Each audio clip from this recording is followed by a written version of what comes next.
Fiuza. Solicito, então, a partir de agora, as vereadoras e vereadores que registrem os seus votos. Voto sim, senhora presidente. Registro no microfone, voto favorável, vereador Lucas Dil. Eu voto sim, senhora presidente. Vereador Sandro Fantinel também vota sim. Vereadora Estela Balardim também vota sim.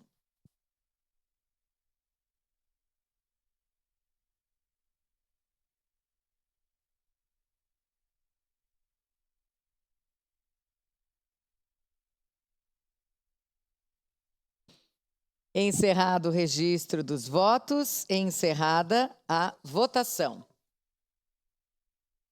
O projeto de lei número 82/2024 foi aprovado por unanimidade das vereadoras e vereadores, com ausência dos vereadores Clóvis Xuxa, Felipe Gremelmaier e Scalco. Quero agradecer mais